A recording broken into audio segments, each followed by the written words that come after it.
ঝিঙের খোসা বাটা বানিয়েছি। আপনারা কখনো বানিয়েছেন? যদি না বানিয়ে থাকুন তাহলে এই রেসিপিটা দেখুন আর নিশ্চয়ই একবার বানাবেন।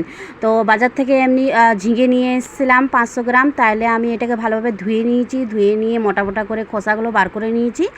আর আপনারা যদি খোসা ফেলে দেন তো এই রেসিপিটা দেখার পর থেকে আপনারা কখনো ফেলবেন না, কেন কি এত সুস্বাদু হয়, ভালো হয় খেতে। আপনারা নিশ্চয়ই বানিয়ে নিয়ে খাবেন। তো আমি প্রথমে খোসাগুলোকে ভালোভাবে ধুয়ে নিয়েছি। ধোয়ার পরে কড়াইয়ে একটু সামান্য জল দিয়ে নিয়ে চাপিয়ে দেবো, আর এই খোসাগুলোকে ধুয়ে পরিষ্কার করে নিয়ে দিয়ে দেবো, সামান্য একটু নুন দিয়ে দেবো, আর একটু ঢাকা দিব, তারপরে সিদ্ধ হতে দিয়ে দেবো।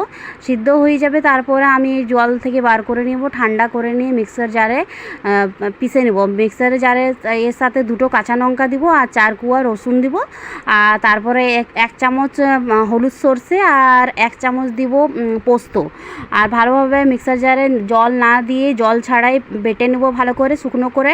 তারপরে আমি কড়াইয়ে সর্ষের তেল দিব। সর্ষের তেলটা ভালোভাবে গরম হয়ে যাবে, তখন আমি কালো জিরে দিব 1 চামচ। কালো জিরেটা যখন ভালোভাবে ফুটতে লাগবে তখন আমি এই ঝিঙের খোসা বাটাটা দিয়ে দেবো। তারপরে ভালোভাবে নাড়াচাড়া করব, আর সামান্য একটু নুন দিব আর একটু সামান্য চিনি দিব, তাহলে স্বাদটা খুব ভালো লাগবে। আর এই রেসিপিটা দেখার পরে আপনারা নিশ্চয়ই একবার বানিয়ে নিয়ে খাবেন। আর ঝিঙের যে খোসাগুলো থাকে ওগুলো ফেলে দেবেন না, জরুর একবার বানিয়ে খাবেন, দেখবেন কত ভালো লাগে। আপনারা আগে যদি বানান নাই তাহলে একবার জরুর বানাবেন, আর আমাকে নিশ্চয়ই জানাবেন কেমন হয়েছে। আর এই ঝিঙে বাটাটা দিয়ে নিয়েই পুরো ভাত খাওয়া যাবে গরম গরম ভাতের সাথে। আপনারা নিশ্চয়ই এই রেসিপিটাকে ট্রাই করবেন। আর আপনারা কোথা থেকে দেখছেন বন্ধুরা একবার আমাকে বলবেন, মেসেজ করবেন, ঠিক আছে, কমেন্ট করবেন। Thank you so much. আমার ভিডিওটাকে লাস্ট তক দেখার জন্য অনেক অনেক ধন্যবাদ। আর এই যে ঝিঙে বাটাটা করেছি আমি, ঝিঙের খোসা বাটাটাকে, এইটাকে শুকনোভাবে পুরো ভালোভাবে ভাজতে হবে। যতক্ষণ না কড়াই ছেড়ে দিচ্ছে ততক্ষণ আমরা একে ভালোভাবে চালিয়ে চালিয়ে পুরো ভেজে যাব।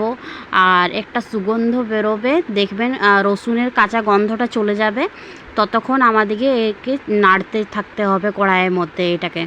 আর দেখবেন পুরো তেল ছেড়ে দিবে, ততক্ষণ আমরা এটাকে ভেজে যাব। আর তারপরে একটা সুগন্ধ বেরোবে, তখন আপনারা গ্যাসের ফ্লেমটাকে বন্ধ করে দিবেন, আর তারপরে প্লেটে নামিয়ে নেবেন। আর তারপর একটু আরও সামান্য কড়াইয়ে তেল দিয়ে নিয়ে একটা শুকনো লঙ্কা ভেজে নেবেন, বাস। তারপরে উপরে শুকনো লঙ্কাটা দিয়ে দেবেন এই ঝিঙের খোসা বাটার উপরে, আর গরম ভাতে পরিবেশন করুন, সবাই খান, দেখবেন পরিবারে সবারই ভালো লাগবে। আর আমরা বাঙালিরা সব এই খোসা বাটাগুলো তো ফেলি না, সব খেয়ে নিই। তো আপনি